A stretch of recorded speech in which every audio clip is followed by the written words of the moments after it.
오늘의 오장 마감 브리핑 시작하도록 하겠습니다. 일단 국내 증시 같은 경우에는 코스피, 코스닥 모두 상승 마감했는데요. 코스피는 4.4% 그리고 코스닥은 5.22% 상승해서 마감했습니다. 일단 코스닥은 장중 사이드카가 걸렸고요. 이 사이드카가 발동할 정도로 오늘 코스닥이 코스피보다 조금 더 강했던 모습을 보여주었습니다. 이러한 흐름이 지속적으로 나온다면 당연히 국내 증시에도 활기가 돌면서 이제 그동안 수급이랑 심리가 안 좋았잖아요. 물론 심리가 안 좋아서 그 수급이 약세였는데 어쨌든 수급이랑 심리랑 모두 다 개선되는 모습 보이고 있으니까 이제 모두 상승 방향으로 조금 돌려면은 이러한 흐름이 지속되어 줘야 한다라고 보고 있거든요. 그래서 일단 오늘 증시는 긍정적이었던 것 같아요. 특히 장 중반에 10시 반부터 해가지고 1시 반까지 박스권 내에서 흔들렸잖아요. 그리고 특히 점심시간 직전에 엄청나게 급락하는 모습을 보여줘서 어제와 같은 시장이 연출되는 게 아닌가 그런 걱정스러운 우려가 높았는데 이런 물량을 외국인이 오늘은 다 흡수했거든요. 외국인이 이 해당 물량을 모두 흡수하면서 다시금 이렇게 상승으로 끌어올려 주었고요. 이렇게 상승해서 마감할 수 있었기 때문에 이 부분은 약간 긍정적으로 보고 있어요. 그래서 일단 내일 증시도 조금은 기대해 볼 수 있다 생각을 하고 있고요. 일단 근데 중요한 거는 이 부분이죠. 이제 유가가 다시 한번 150달러까지 갈 수 있다고. 전쟁 터지자마자 100불, 120불, 150불 이렇게 그때 당시가 60, 70불이었으니까 2배 이상 올라갈 것으로 전망하는 뷰가 많았는데 이번에도 똑같은 상황이 벌어졌어요. 하지만 150불까지는 가지는 않을 거예요. 그럼에도 중요한 거는 이때까지 높아질 수 있다는 그 원인 자체가 중요한 거죠. 원인이 발생했기 때문에 이러한 뷰가 나오는 건데 이러한 뷰가 나온 거는 전쟁이 장기화될 수 있다. 전쟁 장기화. 그리고 여기에다가 추가로 이제 홍해까지 막힐 우려가 있죠. 제가 홍해에서도 지금 돌아가는 유조선이 많은 걸로 알고 있는데 홍해까지 막히고 있다 보니까 이 부분이 양쪽 다 막히게 되면 원래 사우디 쪽에서 이 사우디를 통해서 이제 우회해 사우디가 이렇게 있거든요. 여기 있고 여기 이란 있고 여기가 호르무즈 그리고 여기 남쪽이 여기 아프리카 이집트랑 뭐 그쪽인데 여기가 홍해. 근데 이 부분 둘 다 막히면은 파이프라인을 통해서 이쪽 남쪽으로 보내고 있었어요. 남서쪽으로 파이프라인 연결해가지고 그쪽으로 원유를 공급 중에 있었는데 이 부분이 이제 막혀버리게 된 거죠. 근데 이게 아프리카를 돌아서 오는데 엄청나게 오래 걸린다고 해요. 그리고 또 1차적으로 중요한 거는 홍해 반대편을 가려면은 이집트를 넘어가야 되잖아요. 그 이집트 구간에 수에즈가 있죠. 수에즈 운하 한번 1회 통행하는 게 이제 이집트를 뺑 둘러서 운송하는 그 기간 한 몇 주 걸리는 걸로 알고 있는데 그 운송 비용이랑 맞먹는다고 해요. 그 정도로 수에즈 운하 통과 비용이 엄청나게 비싼데 이 비싼 거를 내고 또 한 바퀴 돌아야 되잖아요. 그러면 총 두 번 수에즈 운하를 왔다 갔다 하는 것과 맞먹는 금액을 내야 돼요. 그러다 보니까 결국에는 위쪽으로 통과하려고 해도 문제고 아래쪽도 돌아가야 되니까 운송비가 엄청나게 들죠. 그러니까 당연히 원유 상승, 그러니까 원유가 더 가파르게 오를 거다 라고 생각하는 사람들이 원유 ETN, 그러니까 레버리지 상품에 엄청나게 투자를 하는 거죠. 그러다 보니까 오늘의 약간 증시 변동성은 이쪽에 있었다. 하지만 그럼에도 불구하고 오늘은 외국인이 탄탄하게 수급을 받쳐주면서 지금 외국인이 2조원, 최근 꾸준하게 2조씩을 사고 있죠. 2조씩을 순매수하고 있는데 오늘도 2조원 샀고요. 그리고 물론 선물에서는 8천억 정도의 매도세가 나왔는데 일단 오늘 막판까지 끌어올린 거 보면은 선물에서의 영향은 크지 않은 것 같아요. 그렇기 때문에 일단은 단기적으로는 긍정적으로 보고 있다. 그리고 일단 호실적이 많이 나오더라고요. 탄탄한 AI 투자, 그러니까 알파벳, 구글이죠. 구글에서 2분기 매출이 177조, 영업이익이 30%나 증가했어요. 증가했는데 이 증가분은 이제 캐펙스 투자에 이제 계속해서 지속하겠다. 그러니까 AI 투자를 지속하겠다고 발표를 하자마자 이제 반도체 우리나라에는 호재죠. 왜냐면 얘네들이 돈을 쓰면 쓸수록 우리나라 기업들은 돈을 벌어들이니까 돈을 당연히 이쪽에서 A라는 기업에서 B 쪽으로 순환되는 거예요. 근데 그 B 쪽이란 우리나라 반도체 기업이 있는 곳이니까 우리는 당연히 좋은 수혜로 각인되면서 오늘 지수 상승에 큰 역할을 도와주었던 부분이기도 합니다. 그리고 두 번째는 이제 AI의 최종인 피지컬 AI. 피지컬 AI의 가장 중요한 로봇이죠. 로봇 산업이 이제 이 휴머노이드 로봇을 구동하기 위해서는 여기 눈이 필요해요. 눈이 앞을 시야가 발달 장착되어야지만 이제 얘네들이 보고 어떻게 할지 AI를 통해서 행동을 제어를 받겠죠. 그러니까 그걸 통해서 움직이고 어떤 행동을 하고 그걸 통해대로 결과물을 도출할 수 있을 텐데 그러려면 일단 시야가 중요하다라는 관점에서 삼성전기, LG이노텍트 그리고 이제 카메라 모듈 관련 산업 제가 계속해서 말씀드린 옵트론텍도 나쁘지 않았고요. 그러니까 이런 쪽으로도 계속해서 지켜보셔야 된다고 말씀드리고 있는 이유예요. 관련 산업은 앞으로의 성장성이 더 클 것으로 예상되는 것들 위주로 안내해드리고 있고요. 그리고 또 이런 SMR, 그러니까 이제 원전을 SMR이 소형이죠. 소형 모듈 원자력 발전 여기는 소형 모듈 원전이 SMR이라고 하는데 SMR이 이제는 땅에 지으려고 하면은 주민 반대가 심하죠. 주민 반대도 있고 그리고 부지 선정도 해야 돼요. 부지도 너무 물과 떨어져 있으면 안 되고요. 용수가 필요하니까 그 부지 선정도 잘해야 되고 그리고 여러 가지 요건 전력망 그러니까 민가가 너무 가까우면 안 되죠. 터지면 큰일 나니까. 그렇다 보니까 이 모든 것들이 너무 난해요. 근데 바다는 상관없죠. 바다는 멀리 떨어져 있어요. 웬만해서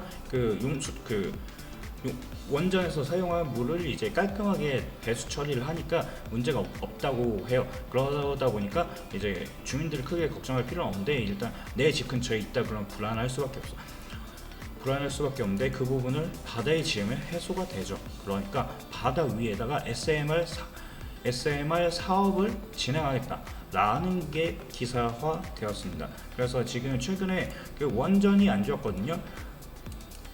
원전 테마가 죽었죠. 두산 에너빌리티를 비롯해서. 근데 이런 부분은 이제 바다로 이제 태양광은 우주 그리고 원전은 바다로 보내고 그리고 풍력도 우리나라는 이제 바다 해상 풍력이 약간 그쪽이 차세대 대안으로 떠오르고 있거든요. 왜냐하면 기존 풍력 발전도 이제 소음이 엄청 심해요. 그러다 보니까 주민들과의 마찰이 컸는데 그 모든 것들이 바다 또는 우주로 갈 가능성이 있어요. 지금은 아니더라도 먼 미래에는 바다랑 우주 관련 산업이 엄청나게 뛸 거예요. 그렇기 때문에 이 부분을 보셔야 된다. 그래서 일단 제가 보는 거 우주인데 지난 영상에서도 말씀드렸지만 한국항공우주 이 기업을 정말 좋게 보고 있고요. 초장기적으로는 우리나라 기업 중에서 한국항공우주만큼 우주 관련해서 밀접한 기업은 없다 생각을 하기 때문에 이 기업이 장기적으로 엄청나게 뛸 거라 생각을 해요. 하지만 지금은 반도체 중심이죠. 그래서 단계적으로 보시는 게 좋을 것 같고 이거는 먼 훗날 다시 한번 말씀드릴 예정이니까 참고만 하시기 바랍니다. 그래서 이렇게 로봇 그리고 이제 원전 이런 긍정적인 뉴스들이 나오면서 섹터 전반적으로 순풍이 불어왔거든요. 그래서 오늘 국내 증시는 전부 다 괜찮았다 라고 생각을 하고요. 그리고 또 이건 재밌는 기사를 가져왔는데 이제 호르무즈가 막혔잖아요. 근데 이제 여기에서 사람들이 무서워하잖아요. 이게 피격될 수도 있고 안 될 수도 있는데 운이 좋으면. 근데 가능성을 낮춰야 될 거 아니에요. 왜냐면 목숨 걸고 하는 거니까. 그래서 이 부분에 대해서 그러면은 우리나라 해운사 중에서 유명한 장금상선이라고 있어요. 그 이슈를 찾아보면 재밌는데, 장금상선이라는 곳에서 호르무즈에 가면은 이제 6개월치 월급을 주겠다 라고 제안을 해가지고, 여기에 보시면은 호르무즈 해협을 통과하는 선원에게 6개월치 추가 급여를 준다고. 그러니까 반년치 연봉의 절반을 준다는 거죠. 그렇다면 최대 1억 원의 위험수당을 지급하는 조건을 내걸었다. 그러니까 한번 물론 이게 피격된다고 해서 배가 한 번에 침몰하진 않아요. 단지 운항이 불가능하게 만들 뿐이지, 과거에 피격된 사진들 보면은 선원들이 목숨이 위험했던 적은 없었던 것 같아요. 왜냐면 총 들고 협박한 게 아니라 단지 어뢰 같은 걸로 이거 쏴갖고 배 밑둥만 날려버리니까. 그래서 이 유조선이 엄청나게 거대하거든요. 컨테이너선, 벌크선 이런 것들 같은 경우에 특히 컨테이너선은 엄청나게 큰데, 이 컨테이너선이 어뢰 한 방 맞았다고 한 번에 침몰하진 않잖아요. 그러니까 목숨을 걸길 거였는데, 어떻게 보면 또 한 번 해볼 만한 그런 생각을 가진 사람들은 여기에 지원을 하겠죠. 그래서 약간 재밌어 보여서 갖고 왔어요. 물론 위험하긴 해요. 위험하니까 당연히 1억 원의 그 위험수당을 지급하는 거겠죠. 하지만 그럼에도 불구하고 할 사람은 하지 않을까라고 생각을 하고 있어서 재미난 기사를 갖고 왔습니다. 그래서 오늘은 여러 가지 이슈가 있었는데, 일단 기본적으로 이라크하고의 전쟁이 어떻게 끝날지는 아직 미지수예요. 제가 계속 미국도 이란 치고 있고 이란도 미국을 치고 있어서 이 부분이 빨리 그러니까 종식이 돼야 되는데, 종전이 되어야 되는데, 이 부분이 어떻게 될지 아직은 미지수다. 그래서 이 주말 사이에 아마 내일 금요일이잖아요. 그래서 금요일 시장인 만큼 이게 또 변수가 될 수 있겠죠. 금요일 시장은 통상적으로 후반이 약해요. 그리고 이번 주 지수를 체크해 보시면은 바닥을 찍는 것 같아요. 쭉 하락했죠. 한 달 내내. 이때 6월 말부터 해가지고 지금 7월 20일이니까 이때 바닥 찍고 이제 반등 추세로 살짝 돌려놨죠. 그럼 이 구간에서 아마 한 번은 꺾일 거예요. 내일 상승 갭이 어느 정도일지 모르겠지만 한번 갭을 띄운다 치면은 오후장에 꺾일 가능성이 높아요. 그래서 이 부분 체크하시면 좋을 것 같고, 하지만 꺾인다 하더라도 완전한 하락 추세가 아니라 일단 바닥을 한번 잡았다. 그러니까 떨어지는 거에 그 제동을 건 거죠. 제동을 건 게 엄청 중요해요. 이게 제동을 한번 걸 때마다 그 반대 상승 추세에서도 한 번씩 하락장은 나오는데, 그 조정이라고 하죠. 조정장은 나오는데, 하락장에서도 이렇게 제동을 한번 걸 때마다 그 바닥이 찐바닥일지 아닐지가 무척 중요해지는데, 일단은 오늘 수급이 조금 못 미치긴 했지만 일단 심리는 어느 정도 개선되는 모습.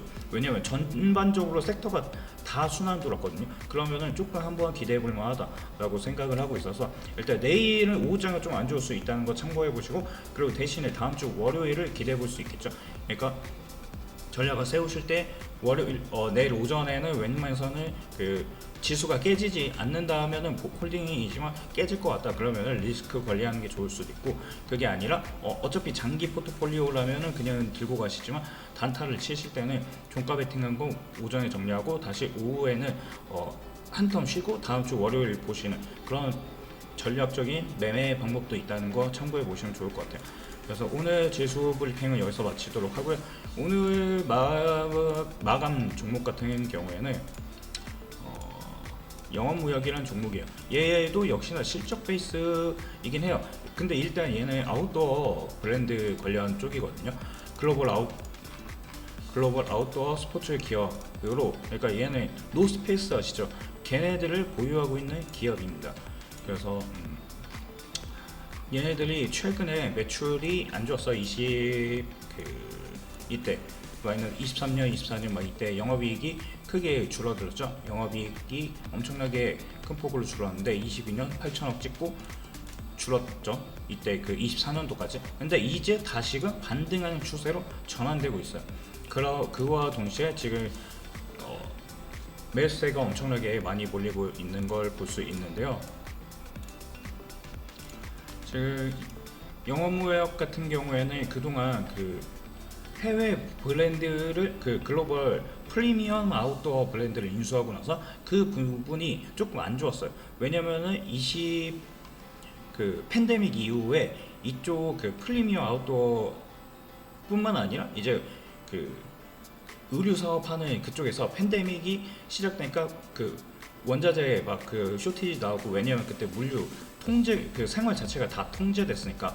그래서 이 부분을 약간 사람들이 선 주문을, 원자재를 과도하게 선 주문해서 창고에 재고를 쌓아둔 거죠. 재고를 쌓아두다 보니까 이제 갑작스럽게 재고가 엄청나게 많았는데, 그럼 이게 팔려야 되는데 사람들이 밖을 안 나가니까 안 사죠. 그래서 의류 업계가 너무 안 좋았어요.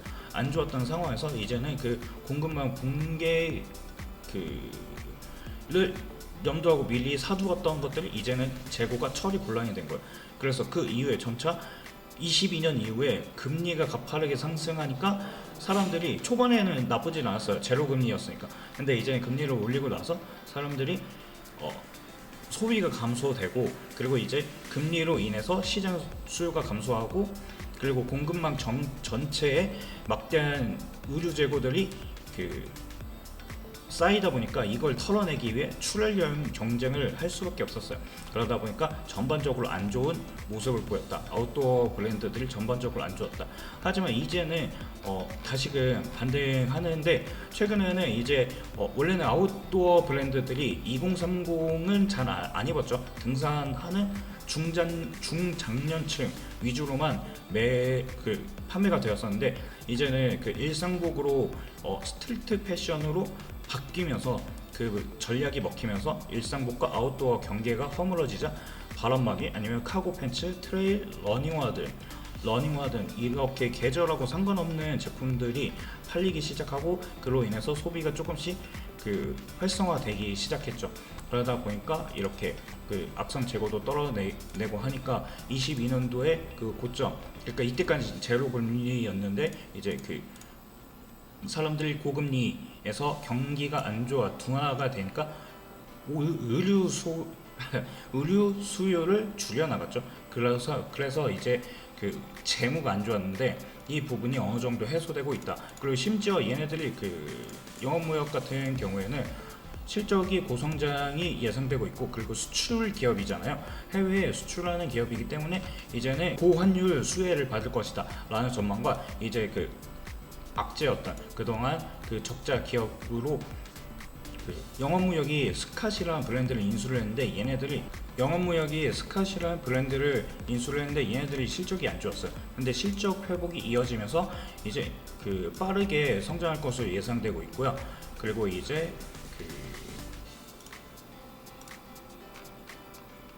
여기에다가 자금을 지원을 하면서 이제 스캇 스포츠 재무구조 개선을 위해서 투자를 하고, 이걸 통해서 빠르게 정상화 시킬 거다라는 전망이 있어요.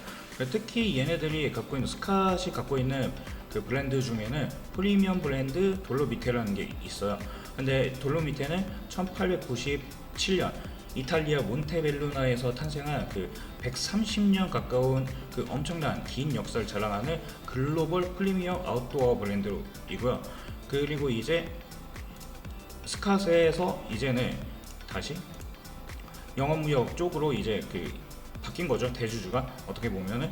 그러니까 이 부분까지 정상화가 되면은 결국에는 유럽 시장을 공략하기 위해 선 건데, 유럽 시장이 안 좋아지면서 스캇도 안 좋아졌는데, 근데 그게 결국에는 영업무역 재정에도 실적에도 안 좋은 영향을 끼쳤죠. 근데 이제는 다시 정상화가 될 것이다 라고 그러한 전망을 보고 있기 때문에 전반적으로는 실적 베이스로도 괜찮을 것 같고, 그리고 주가 추이도 괜찮은 흐름을 보이고 있기 때문에 지금이 가장 저점이지 않을까 생각하고 있어요. 게다가 일단은 우리나라에서도 고프코어, 아까 말씀드렸죠. 고프코어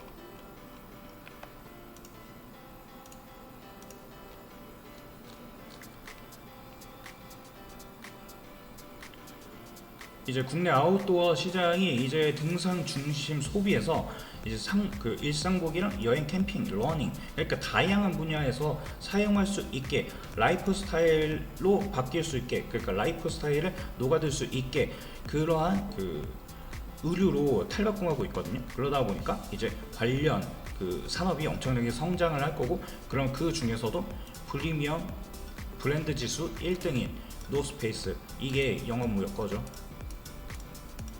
영업무역거인데 그렇다면 당연히 1등 기업이 더 부각받을 수 있을 거로 생각을 하고 있어요. 그러다 보니까 지금 오늘의 영업무역 자체도 좋았는데, 지금 최근 추세가 박스권, 장기 박스권 돌파할 때마다 엄청나게 큰 상승을 보여주고 있어요.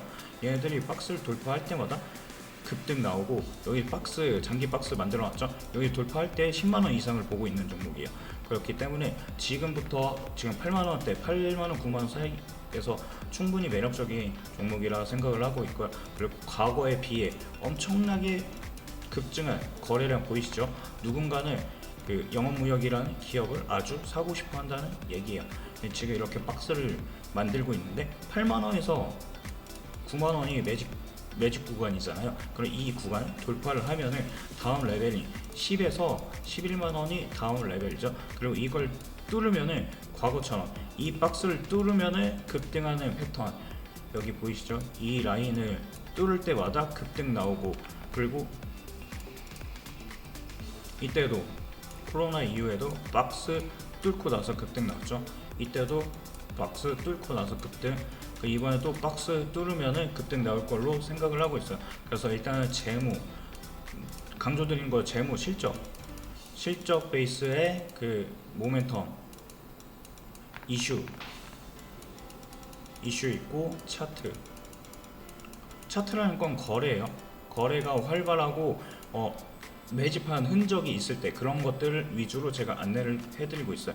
그러니까 이 부분 한번 체크를 해보시면 좋을 것 같아요. 일단 국내 시장에서도 아웃도어 브랜드들이 꽤나 많이 팔린다고 하더라고요. 그리고 그런 것들 바탕으로 실적 수요도 괜찮은데, 이제 해외 진출, 해외로의 그 판매 확대까지 스카 브랜드가 살아나고 있으니까 이 부분도 긍정적으로 보고 있는 요소이니까, 실적 베이스의 차트의 중심, 차트하고 거래량 중심, 이 모든 것들이 합쳐지면은 결국엔 이슈가 나올 때 급등할 수 있다 생각을 하고 있으니까 한번 체크해 보시기 바라겠습니다.